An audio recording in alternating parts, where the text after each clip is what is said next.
Okay, if you're a beginner with leathercraft and you're looking for an easy project or just something to add to your collection, the simple horizontal 3 pieces is just the project for you, and we're gonna make it right now. Okay, so we're starting off with our 3 pieces for the wallet. We got our back piece, the front pocket. Now you can either, and we'll eventually have this available on the website, where you can print your template out. I do suggest a thicker cardstock. We'll also be offering acrylic templates, which I actually prefer the acrylic templates over the paper, especially if it's something that you're going to be making quite a bit of. They're going to last longer. I'm going to put the copper foil on the back, our brand.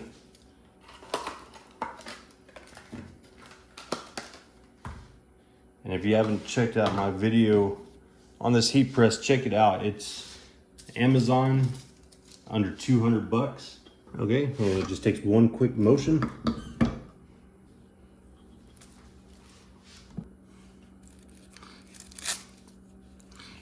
And then you just buff that out. And you got that stamped. Okay, so here we got the branded piece, our back piece. And what we're gonna do is we're gonna glue this one first. And there's no real order to this, it doesn't matter. You can glue these, let me get that focused. You can glue these 2 pieces, that's fine. And then glue that. You can glue this one to that one, and then your last piece. Guys, it doesn't matter. You're gonna get the same results either way. Okay, so one thing I did skip, now we're gonna do real quick. So these were cut on the laser, but what I'm gonna do is I'm gonna hit the tops with a little bit of token oil and just seal those edges. If you're using veg tan, you might want to stain it and then burnish it, put some token oil. I know there's some other options out there for sealing it. And I don't know if you can hear that or not, but that's when you know you're getting a good burnish. Kind of hear that clicking noise. Okay, we're on to the next step, and we're gonna be using the Aquilum.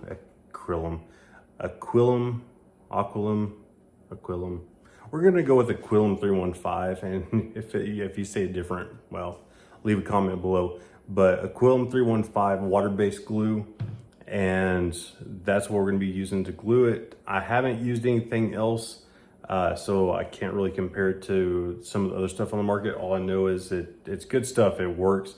Okay, so I just use these cheap foam brushes. I think it was like 10 bucks for, I don't know, it might have been like a 25 or even a 50 pack on Amazon. Real cheap, but it does the job, and you just use them, throw them away. But I'm gonna go ahead and glue the back 2 pieces.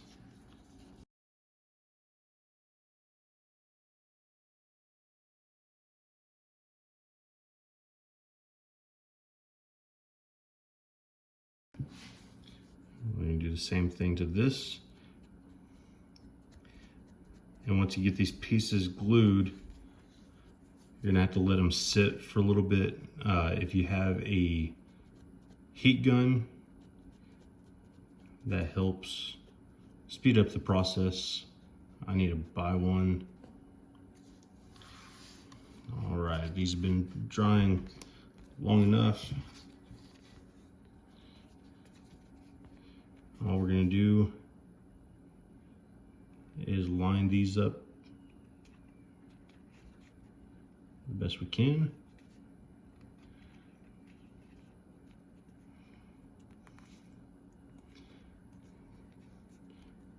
Try and get it as close as possible.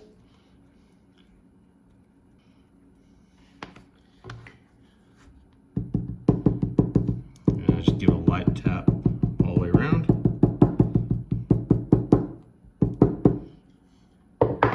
And then we're going to take a scratch awl and you're going to lift. Move that just a little.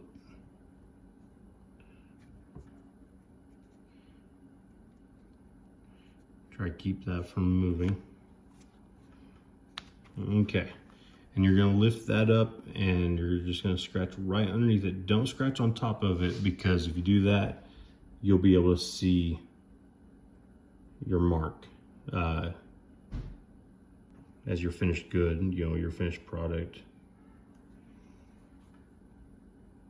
So that's all it is just 2 little marks. And then you can do this with anything. I have this edge rougher, Craft Pro. And all we're gonna do on that is just rough up the edge, because you want something for that adhesive to grab onto.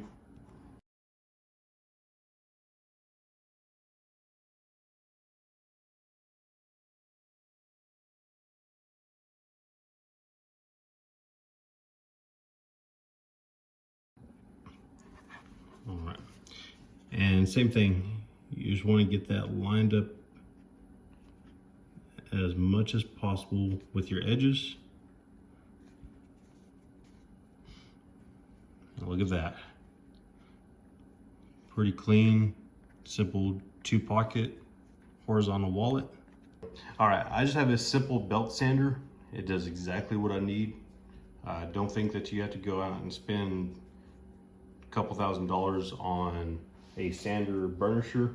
You can, but this will work.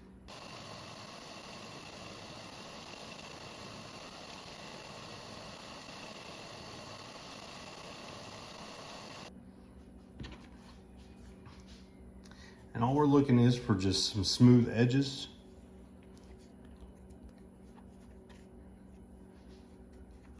And then I'm gonna bevel these edges.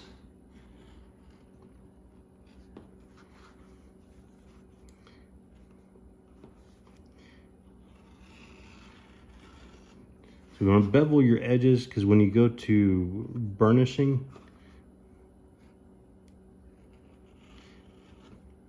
is going to keep that leather from mushrooming. All right, next we're going to take our wing divider. I have this spaced out in between 3.5 to 4 millimeters, I believe. So all we're going to do is we're going to go from the right all the way down and up the other side.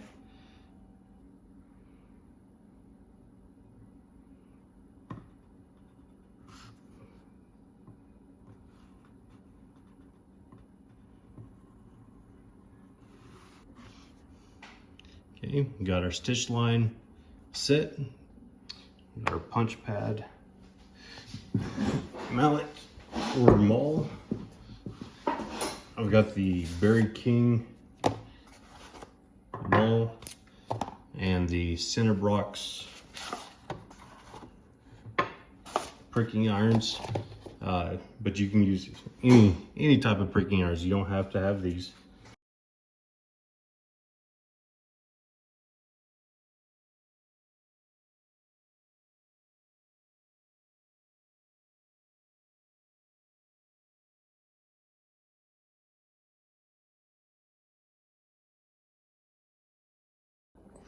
Okay, I'm not going to bore you with the stitching, but I did want to point out that with this particular stitching iron being slanted, I have the slants going away from me, and I work back down, and then I'll flip it for the final stitching.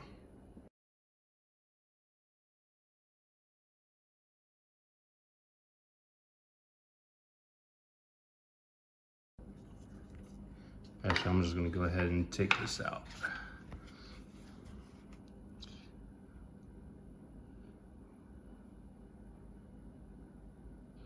Just melts that thread down.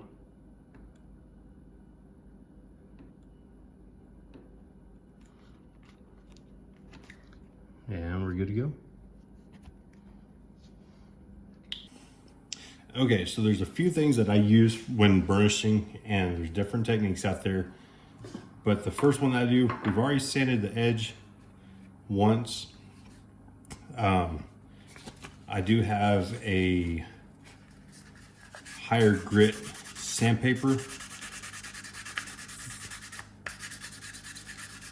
that I like to hit just to smooth it out a little bit more. Okay, so pick yourself up one of these markers. They come in different tips, but these are refillable markers, and you can put your leather dye in it. And for me, it just gives me more control. So what I like to do is I like to go over my edges with the dye.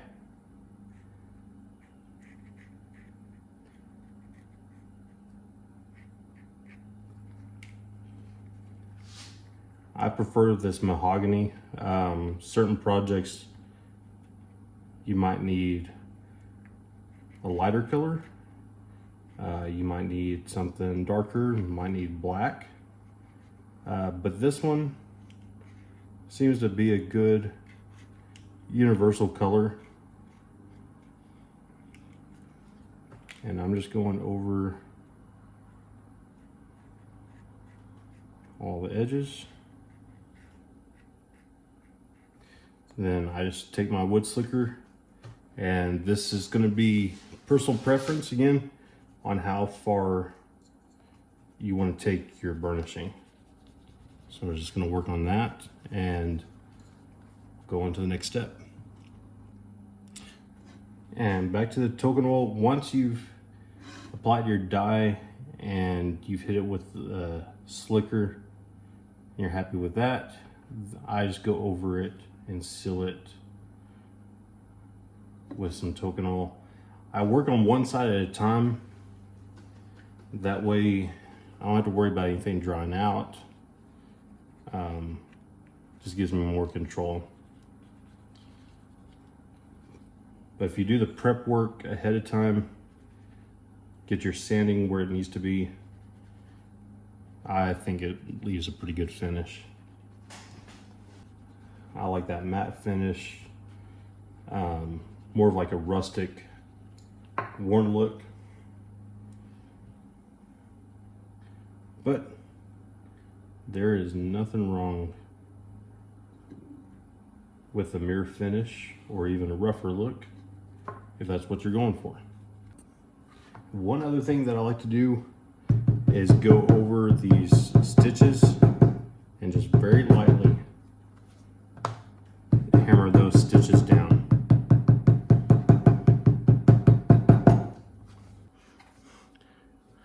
So we started out with just 3 individual pieces. I cut this on the laser. You can use pattern, paper, or acrylic. I will eventually have those on my website. We're still working on that. Be sure to go over there and subscribe for the email list so you know when those drop. But we got the brand on the back. Just a real simple hand-stitched horizontal wallet. Guys, if you enjoy this, check out this video. It might help you on your journey for leathercraft.